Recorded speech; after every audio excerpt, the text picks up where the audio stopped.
ang aking mga pagpapasalamat.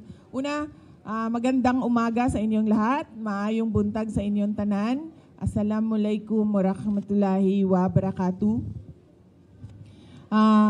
Magpapasalamat po ako, sir, kasi sobrang saya ko nung natanggap ko yung invitation ni Sir Wilson Flores na dumalo sa World Pandesal Day. Kasi nakikita ko sa social media, no, sa internet, yung mga tao na ini-interview at nagsasalita na ito yung nasa likod nila, Kamuning Bakery Cafe. Tapos lagi kong naisip, parang gusto ko ma-interview dyan na mayroong nakalagay sa likod ko na Kamuning Bakery Cafe. Kaya was truly very happy to have received your invitation, and thank you. And happy World Pandesal Day sa inyong lahat. Ang pandesal, paborito ko, hindi siya hindi siya ordinaryong palaman. Ang pinaka-paborito ko na palaman is yung cheese whiz, tapos yung daing, bulad sa Bisaya. Yung daing, boneless na siya, tinatanggal ko siya sa mga buto, tapos nilalagay ko siya doon sa loob. So, yun yung pinaka-paborito ko na palaman sa pandesal, cheese whiz tsaka bulad or daing. Meron akong maalala na nangyari sa akin noong bata pa ako sa pandesal at sa bulad. Kasi ang ginawa ko, hindi ko lang maalala kung I was 5, 6, or 7 years old. Basta ang malala ko, ganun ang ginawa ko kasi ang lola ko din, nakatira kami sa bahay ng lola ko, mahilig sa bulad. So breakfast, may bulad. Tapos ang ginawa ko, ganun ang ginawa ko. Kinuha ko yung bulad, yung akala ko malinis na siya na wala siyang buto, wala siyang tinik. So nilagay ko sa pandesal, tapos kinain ko diretso, ganun. Tapos meron pala siyang tinik na naiwan doon. So, at saka medyo siya malaki. So, natusok yung ngalangala ko. Tapos, nang natusok yung ngalangala ko, sobrang iyak ko na. Breakfast yun, papunta kaming paaralan. Papasok kami sa school. Tapos, sa sobrang iyak ko, na sabi ni dating Pangulong Rodrigo Duterte, papa ko, sabi niya sa akin, gusto mo ba na wag nang pumasok ng school, sumama ka na lang sa akin? Ay, sa paniwala ko, yan yung naisip niya na paraan para tumigil ako sa kakaiyak ko doon sa sobrang sakit nung tinik sa ngalangala ko. Tapos sabi ko kaagad, oo. So maalala ko yung araw na yon na tinik ako ng buto ng daing doon sa pandesal na kinain ko. Pero na-absent ako at sumama ako sa Hall of Justice. Tsaka sa Hall of Justice pa yon, no? So, mas bata pa pala ako noon. No, 4 siguro. Yes, 4. Oo, so sumama ako doon at gusto ko kasi doon sa Hall of Justice kasi busy si PRD nagtatrabaho siya. So, pag sinasama niya ako, paikot-ikot ako niyan, akyat sa taas, sa baba, sa labas. So, the usual na bata na kung saan-saan umaabot. So, yun yung hindi ko makalimutan na memory sa pandesal. Kaya ingat na ako kapag ginagawa ko yung cheese whiz tsaka daing. Kaya pala kayo naging lawyer, 4 years old na sa Hall of Justice na kayo. Oo, maalala ko pa sa office, no? Sa mga office ng prosecutors. Kasi maraming prosecutors iba-iba yung opisina nila, iba-iba yung style ng opisina nila, iba-iba yung kanilang routine sa opisina. At maalala ko pa, bata pa ako, marunong na ako mag-typewriter.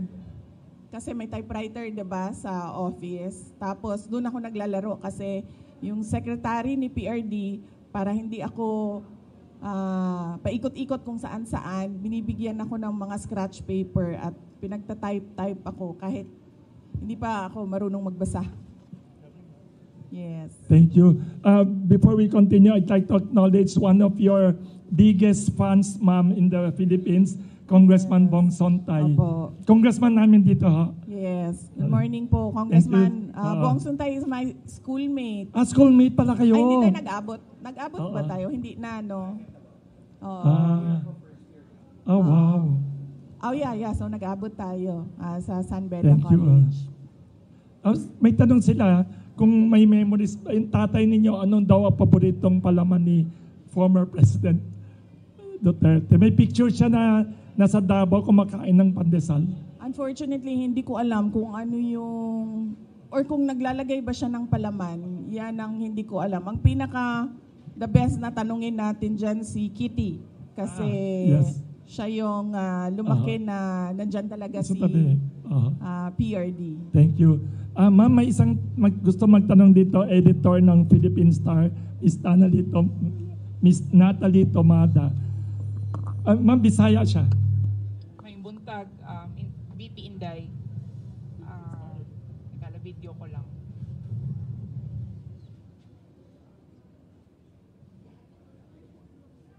So, ingon ni Sir Wilson, light lang daw akong pangutan. Siyempre, ang init ng politika as hot as the pandesal of Sir Wilson. Pero how do you distress ba? Stress. How do you cope with stress? Unang-una, tulog. No? Hinahabaan ko yung tulog ko. Tapos meron na akong sinusubukan ngayon. Sinusubukan pa lang, hindi pa siya routine na dapat 8 hours yung tulog.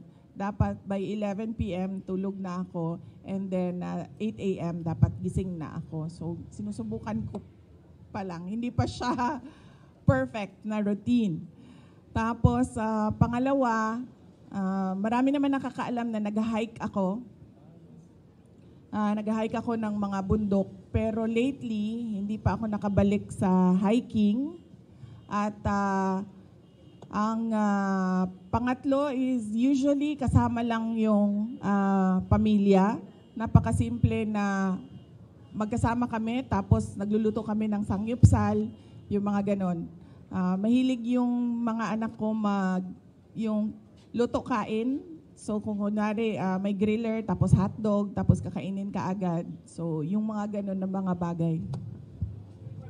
You were spotted, di ba, parang watching a musical with your daughter. Isa din ba yun sa mga parang ways to distress mo? Yes, ma'am. Opo. Yung anak ko, nakuha niya sa akin yung love for plays and musicals. So bata pa lang siya, tinuruan ko na siya i-appreciate yung mga ganon. The earliest na napanood namin is Beauty and the Beast sa CCP. Tama ba, no? CCP yung nasa Rojas Boulevard, no? Oo. Sa CCP, doon kami. Beauty and the Beast yon, maliit pa siya na bata. And then sunod-sunod na yon, hanggang siya na mismo, nagustuhan na niya, siya na yung nagsasabi sa akin kasi ang alam ko lang naman ng mga musicals and plays, yung mga luma, yung mga noong panahon ko pa. Pero merong mga bago ngayon na siya na yung nagsasabi sa akin na kung pwede manood kami, maganda ito. At nagre-rating siya. Tapos tinatanong ko siya, bakit mas maganda yung ito kaysa itong napanood natin. Yun yung isa sa mga activities na ginagawa namin ng anak ko, si Shark. Iba-iba kasi yung interest nila, magkakapatid. So, ang ginagawa ko as a mother, sinusubukan ko na kung ano yung interest nila, doon ako sasama. So yung pangalawa, mahilig sa sports. So nandun ako, nagiging cheerleader ako kapag meron siyang mga laro. And then yung pangatlo, mahilig magluto o mag-baking. Oh. So nagluluto yun ng banana bread. Pangalan niya? Si Stonefish. Nagluluto ng banana bread. Tapos, nagluluto din yun ng ulam niya. So, yun yung sinusubukan ko gawin as a mother. Kung ano yung interest ng anak ko, doon ako sumasama. Hindi ko sila dinadala sa kung ano yung gusto ko. Thank you, VP Inday. Thank you, Ms. Natalie Tomada. Ay, Mr. Nye, yes. From Xinhua News Agency. May mga foreign media and Philippine media here. Thank you. Thank you.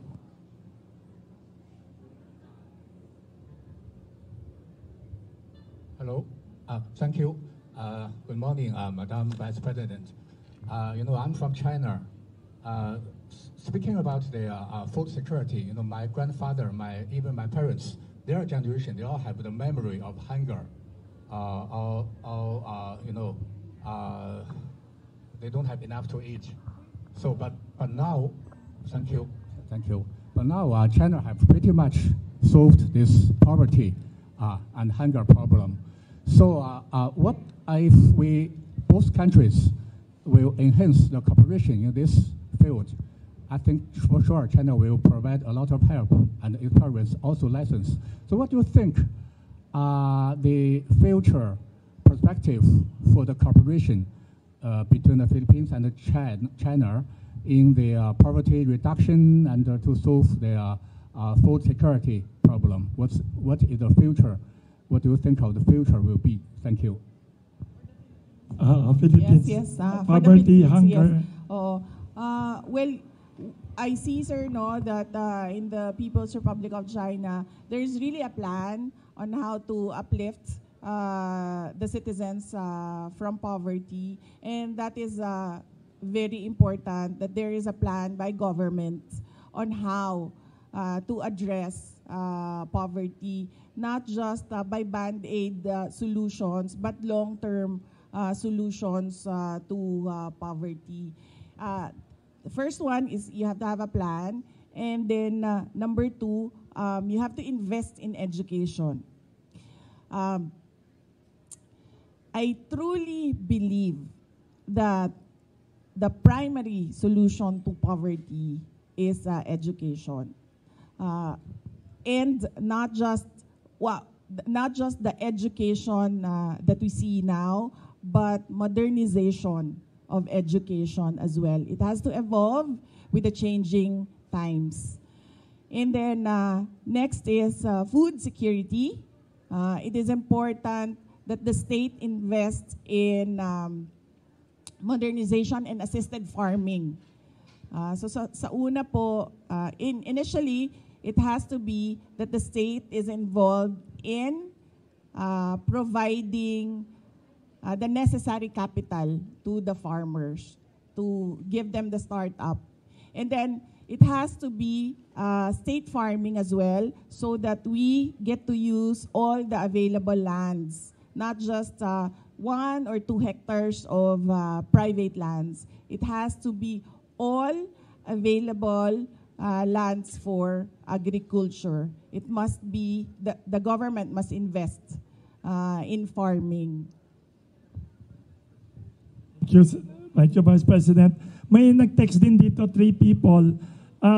What is kasi sabi nila, millions of people in the Philippines today suffer from all kinds of crises, political, economic crisis. We have also the flood control crisis. Ano naman ang personal worst crisis that you have experienced personally or professionally, and how did you cope, ma'am, and what lessons can we learn from the way you cope, Kasi maraming crisis sa Pilipinas ngayon. Everyday na lang sa news front page, puro political crisis, corruption crisis, flood control crisis, food crisis. Sorry, ma'am. Sa akin, ang personal crisis ko is aging. Don't look.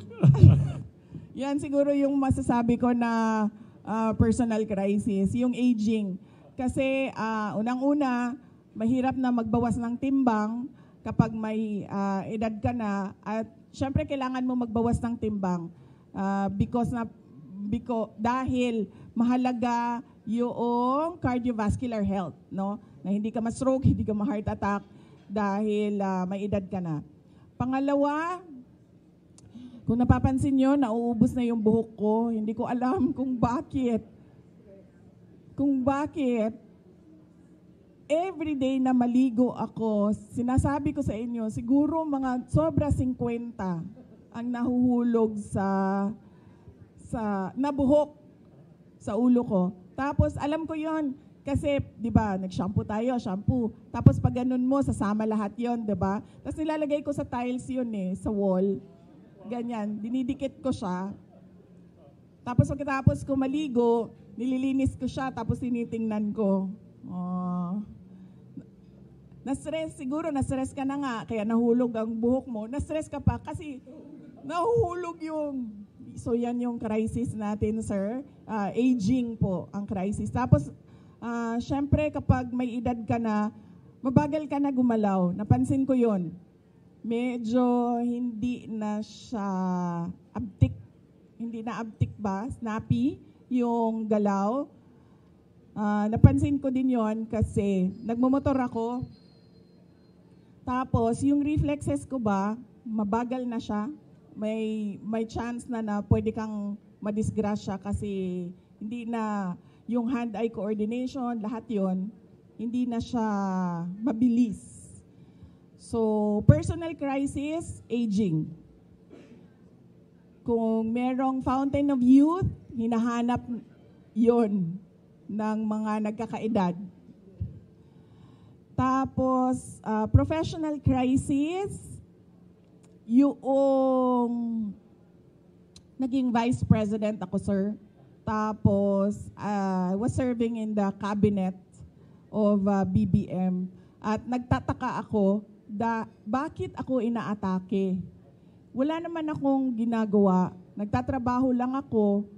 And yun yung commitment ko din noong nangangampanya ako, commitment ko sa bayan na I will serve the country faithfully. Pero kahit nakaupo ako as a cabinet secretary sa Department of Education, tapos sa Office of the Vice President, ang ginagawa nila, nagro-roll out lang ng project, inaatake ako ng administrasyon. Yun yung professional crisis na daanan ko na nagtaka ako. Took me a while. It took me a while to realize my worth and value as a government official na hindi dapat ganito ang ginagawa sa akin kasi wala naman akong ginagawang masama sa administrasyon man, kay BBM man, o kahit kanino man. Kaya medyo tumagal din ng ilang buwan bago ako nag-decide na hindi tama yung ginagawa sa akin, hindi tama yung ginagawa sa opisina na kung saan ako nakaupo, at I will not endure yung ganon, at hindi din ako parang hihingi ng some sort of peace na parang wag ninyong gawin sa akin ito. Ang desisyon ko was, aalis ako, ituloy niyo lang kung ano yung gusto niyong gawin. Very, very unique ang sinabi niyo. Very inspiring. We should take care of our aging process. Ang galing, saka professional, magandang advice yun mga sinabi niyo, ma'am. But you don't look like a person who's aging. Kasi, Sir, siguro ang vitamins ko, yes. ang maintenance ko isa lang, Yes, Ang vitamins ko, 1,000. Wow. Nai- So take vitamins, don't forget. Vitamins ko, 1 piraso lang. Aha. Ay ang maintenance ko 1 piraso lang. Maraming Ang vitamins ko, vitamins. 1,000 Wow. yan. Kung ano-ano nang iniinom ko para mapigilan lang yung aging. Thank you very much, ma'am. May tanong. Ayan, si Mr. One of the earliest. Yes. Pakibigay naman kay Mr. Ian ng GMA 7, one of the earliest to come here.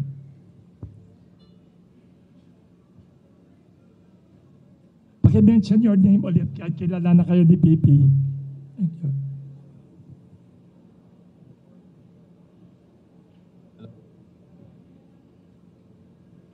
Microphone, Teresa.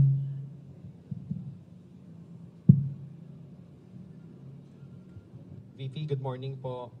Ma'am, kunin lang po namin yung reaction nyo dun sa sinabi po ni President Bongbong Marcos na hindi daw po aabot yung mga aligasyon ng korupsyon sa katanggapan po nila sa Office of the President kaugnay dun sa mga flood control projects po.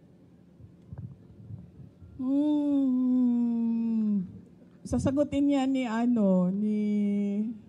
Attorney Trixie. I would like to acknowledge the presence of Attorney Trixie.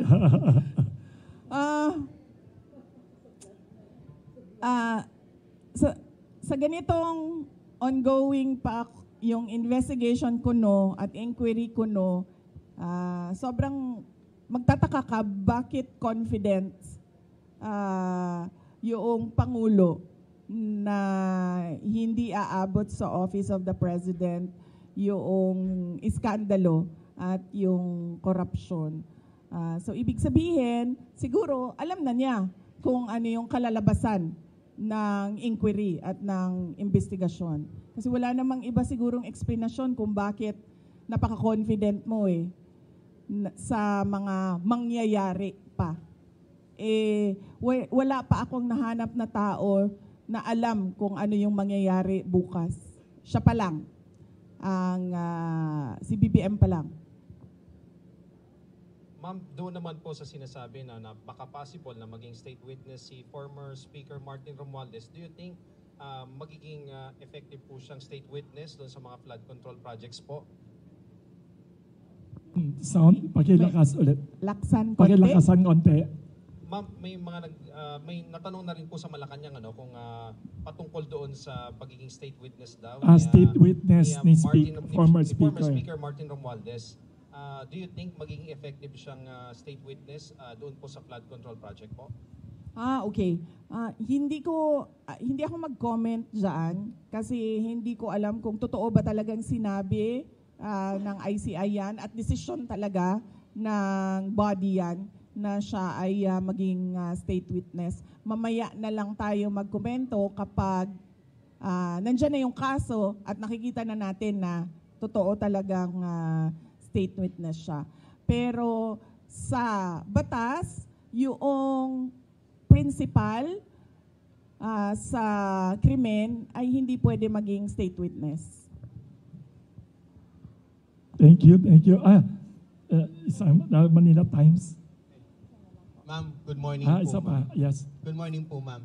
Ma'am, ito po kapapasok lang po na balita. Tinuro, parang iniimbestiga, nag-order daw po si Ombudsman Remulla kay Secretary Dizon na parang investigate daw si Senator Bongo sa anumang possible link sa mga diskaya. So, ma'am, of course, Bongo is one of the allies of your father, the former president. Ano masasabi niyo dito sa parang saka do you think, ma'am, ituturo po ba ang mga kalaban sa politika sa ongoing na ICI investigation? Hindi ko alam kung ano yung malamang nakakaalam niyan si BBM kasi ngayon nga confident na siya na hindi siya kasali sa mga hindi aabot. Tama ba ang sinabi? Hindi aabot sa Office of the President ang corruption. So siya lang makakasagot niyan kung ano ang mangyayari. Ano yung tanong mo? Yeah, of Sorry. course, baka ituro lahat ng mga kalaban sa politika sa ongoing na investigation ng ICI. Do you think po mangyayari po ba na baka mapunta rin sa inyo yung sise or mapunta rin sa inyo yung ituturo or whatever dun sa investigation? Aabot sa akin yung flood Baka control umabot project. ma'am sa inyo, Diyos ma'am. Kasi ko. kung hindi aabot sa kay BBM, baka kayo naman pong ituro, ma'am, ng mga sinasabing witness. Sigurado ako hindi aabot sa akin ang flood control scandal. Kasi unang-una, wala namang flood control projects sa OVP or sa Department of Education.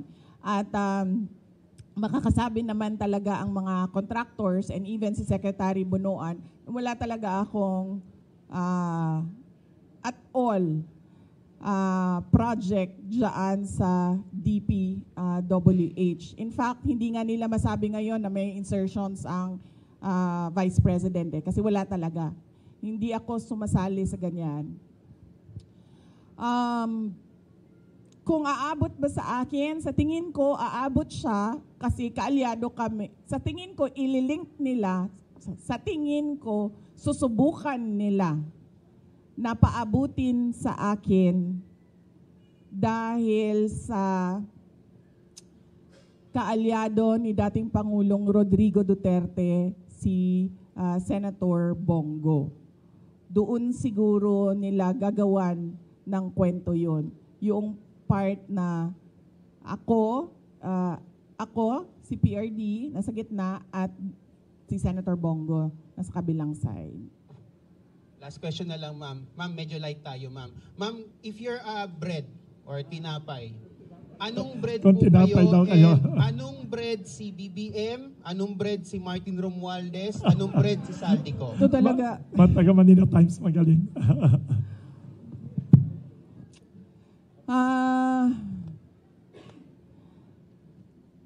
Definitely hindi bread si Martin Romualdez at si BBM. Sino yung isa? Apat yung Zaldico. Definitely hindi sila tinapay dahil hindi makain yung ugali nila at hindi makain yung korupsyon nila. Kung ako ay tinapay, ang hirap nito ha. Sige, ito na lang. Paborito ko ang ensaymada. Okay? Pinaglihi ako sa ensaymada. Oh. So kung ako ay tinapay, ako ay isang ensaymada. Thank you very much. Last question. Last question. Ay, sorry, may isa dyan si Mr. Jace. Last question daw. Isa number 1 fan mo siya. Yes, nakasama. Hi ma'am, Jason po ng SMNI News. Going back po dun sa naging statement ni President Marcos, I would like to ask for your comment on this. Na sinabi niya, I am confident that whatever mud might be slung at the administration, that will be able to show that these are politically motivated and do not actually have any validation in fact. Sabi niya po, politically motivated na i-link siya sa mga issue ng korupsyon o katiwalian po. Your comment on that, ma'am? Hindi na ito politically motivated. Bakit? Hindi naman siya makakatakbo na ulit eh. Hindi na siya politiko. Presidente na siya. And that ends there. Hindi natin alam kung sa 2028 o another 20 years na naman of a BBM, of a Marcos. No.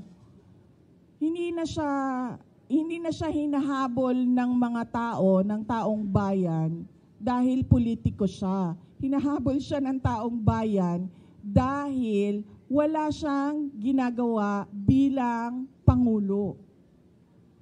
Hinahanap sa kanya yung trabaho niya bilang Pangulo. Follow-up question sa sinabi rin ni President Marcos. He said na politika lang nga ito and sabi niya, gusto nila akong Yan ang sinasabi ko. 'Di ba? Sino ba sa ating lahat ang nagsasabi at nagpaplano ng destabilisasyon? Walang nagsasabi na oust Marcos. Ang merong mga grupo na nagsasabi resign. Yun lang ang the most na sinasabi ng mga tao. At nagtataka ako sa administrasyon, bakit nila sinasabi na destabilisasyon ang pagpapahayag ng mga tao sa galit nila? Kasi hindi yun destabilisasyon. Yun ay freedom of speech and expression. So kahit man mag-rally ang mga tao araw-araw sa EDSA, hindi destabilisasyon yan. Freedom of speech and expression yan. Pagpapahayag yan ng galit mo, paghahanap yan ng accountability, ng transparency sa administrasyon, sa gobyerno. So hindi yan pagpapatalsik sa Pangulo. Kaya lagi ako, kahapon din, yan din yung tanong ko. Kanino ba nanggagaling yung destabilisasyon na salita? Sa administrasyon. Kasi, duda ko, natatakot sila sa posibleng mangyari sa kanila. At alam naman natin na matagal na talaga silang insecure. Noong kampanya pa lang, madami na akong kwento ng yung panggigipit nila sa team, campaign team ko. So alam ko na noon, at yung mga pinagsasabi ni Lisa Marcos noon pa. So alam ko na insecure. Alam na natin na insecure. Siguro takot. Kaya nila nasasabi may destabilisasyon. Kasi takot sila. Kasi totoo yung sinasabi ng mga tao na ginagawa nila. Hindi nila ma-deny kasi nasa papel 'Di ba? Nakikita mo sa budget ang nangyayari. So hindi ma-deny. So takot. Paranoia siguro. Kasi 'di ba pag ikaw ay hindi siguro, paranoia talaga 'yan. Unang-una, insecure, pangalawa takot, pangatlo paranoia. Kasi ang tao na may bisyo nagiging paranoid. Na magbibigay lang ako ng example, pinapa-explain ng mga departamento kung saan ako pumupunta at bakit matagal ako sa isang lugar. Ganun na yung papel na umiikot sa loob ng gobyerno. Yan ang politika. 'Di ba? Magtatanong sila, anong ginawa ni Inday Sara doon? Ilang oras siya? At sino ang mga tao doon? At yung mga kawani ng gobyerno na nandoon, ipa-explain bakit sila nandoon. Ganun yung galawan sa loob ng Office of the President. So, makikita mong medyo paranoid. Ma'am, last question. It was the first time na narinig namin sa inyo during your press conference or ambush interview sa Zamboanga kung paano po nagamit yung confidential funds ng Department of Education. And you've mentioned si Zaldico. Ma'am, pwede niyo po bang ibahagi pa sa amin ano yung findings ng DepEd regarding the laptop scandal? And then, ano po ang ginawa ninyo sa findings na ito? Ipinaalam niyo ba President Marcos, may ginawa po bang parang case build-up para kung makasuhan man kung may ikakaso? Yes, gumawa kami ng investigation sa loob ng Department of Education. Isa sa mga pinagamitan ng confidential funds ay yung corruption sa loob ng Department of Education. Hindi lang sa laptop madaming reports of corruption inside the Department of Education. Hindi lang sa central office, kasama na yung sa mga regional offices namin. So kapag merong reports, pinapaimbestigahan yon. So isa sa mga inimbestigahan is yung laptop. Ang unang ginawa doon is nag-request ng fraud audit sa Commission on Audit. Tapos kami sa loob ng Department of Education, gumawa din kami ng sarili naming investigation para kung ano man yung ma-actionan namin sa loob ng DepEd, ma-actionan na kaagad namin. Unfortunately, yung procurement ng laptop, hindi siya nangyari sa loob ng Department of Education. Nangyari siya sa DBM. So, ang pinaka-papel na nasa loob ng Department of Education ay yung agreement between DepEd and DBM. So, hindi pumasok lahat ng procurement documents sa DepEd. So, ang pinaka na magawa lang namin doon sa loob ng Department of Education is mag-blacklist. And at that time, hindi pa namin ma-blacklist kasi hindi nga sa amin nangyari yung procurement. So, natali yung kamay namin doon. Kaya inasahan namin na doon sa fraud audit ng Commission on Audit, may lalabas doon na mga personnel involved. At doon sa Blue Ribbon Committee na investigation, kung maalala nyo, may nangyaring Blue Ribbon Committee investigation sa Senate, sa laptop, ginamit namin yon sa loob ng Department of Education para isa-isahin kung sino yung mga personnel involved na under sa mga tao involved doon sa Senate Blue Ribbon investigation.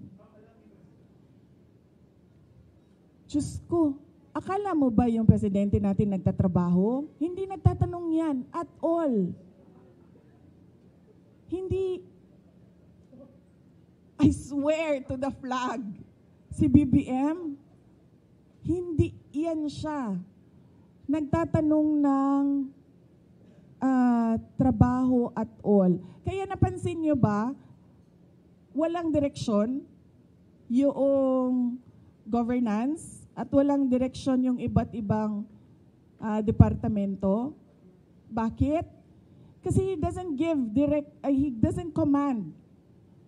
He doesn't command, he doesn't ask, he doesn't say that, look, there's a Philippine development plan and what are you supposed to do about this? Akala nyo ba yung ginawa ko sa DepEd, galing yun kay Bibi? Hindi, akin yun. Lahat. Kasi he did not give any orders at all. So pag upo ko doon, sabi ko sa mga kasamahan ko, sa mga USEC at ASEC, I think this is our show. Kasi walang participation at all ang Pangulo. So gagawin na lang natin kung ano yung karapat dapat na gawin para sa edukasyon dito sa ating bayan. So we created the Matatag Agenda. We followed through with the Matatag Curriculum. At unfortunately, hindi kami natapos kasi, yun nga, nag-decide ako na I don't deserve the attacks that were thrown at me by the administration. Kasi ako na nga lang siguro yung kaisa-isa dong nagde-deliver para sa cabinet ni BBM. Tapos gadun pa yung gagawin nila sa akin. O di, nung nawala ako, adi wala na. Wala na siyang accomplishment at all. Thank you very much, Vice President. Due to limited time, sorry kasi we'd like to request naman the Vice President to give a message. Ma'am, baka you have a message for World Pandesal Day and to the public. Thank you for all yes. Happy World Pandesal Day sa inyong lahat. Nagpapasalamat ako sa oras at panahon ng ating mga kaibigan sa media sector ngayong umaga na ito dahil nakasama namin kayo sa World Pandesal Day. At maalala ko nung kabataan ko, ang pandesal ay 25 centavos. So yun yung childhood ko. Yes. 4 na pandesal sa piso. Yun yung childhood ko, 1980s. Wow. Yes. So, unfortunately ngayon, hirap na ang mga tao na bumili man lang ng 4 na pandesal. If at all, meron silang maibigay sa anak nila, isang piraso na pandesal. And we deserve better. The Philippines deserves better. The children deserves better. They need food prices. We need food prices to go down. We need the children to enjoy not just 1 piece of pandesal, but kung gusto ng bata na kumain ng 5 piraso, dapat nabibigyan ng oportunidad ang ating mga kabataan na mag-enjoy ng 5 piraso ng pandesal na affordable sa kanilang mga magulang. Maraming salamat. Thank you very much, Vice President. Ma'am, by the way, dito pala sa Kamuning Bakery, even though we are a small business, every year we donate a public school sa province. Baka one of them we could donate through your office, kayo mag-recommend any place in Davao area na earthquake. We'd like to see we donate every year as small public school building. Baka ma'am, we could coordinate with your office to donate. As we admire what you're doing for the children, ma'am. Thank you, ma'am. Thank you. Now, we are very lucky to have our very eloquent, hardworking, and humble Vice President answer questions. Next part of our program is we will present the symbolic giant pandesal for our beloved Vice President. This is 2 kilos. Baka ito na yung fountain of youth of everyone. Thank you. May picture taking tayo.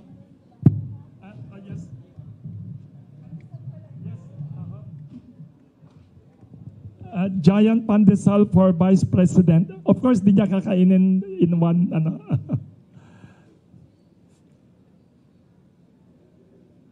Thank you for inspiring the people, ma'am, during difficult times. Yes, tingin tayo to. Yes, tingin daw. Yun. Thank you very much. We'd like to invite naman the public school teachers. Yes, the guest, si Congressman Bong Suntay, the schoolmate. Pero younger kayo, ma'am. Ay, ma'am, may public school teachers na neighborhood school ng kapitbahay ng Kamuning Bakery. Anong school sila? Ay, Quezon City High School, ma'am, the oldest public school in Quezon City. Yes, the largest public school, kapitbahay namin. Ma'am, lahat sila admirers. Yes. Halika. Yes, Rojas High School na. Roses, ma'am, Alejandro Roses High School also. Si Alejandro Roses, suki ng Kamuning Bakery. Iba nandito sa kabila. Yes. Mga favorite namin, ma'am, public school teachers. Mga public school teachers sila. Yes.